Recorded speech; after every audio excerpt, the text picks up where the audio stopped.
सुमनसवन्दित सुन्दरि माधवि चन्द्र सहोदरि हेममयि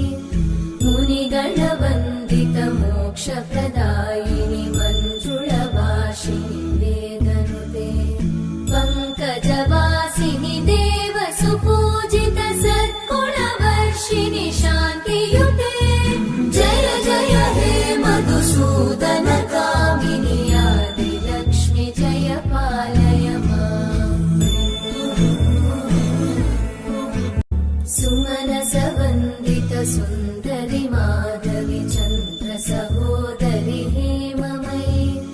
मुनिगणवन्दित मोक्षप्रदायिनि मञ्जुळभाषिणि वेदनुते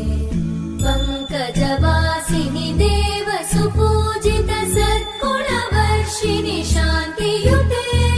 जय जय हे मधुसूदन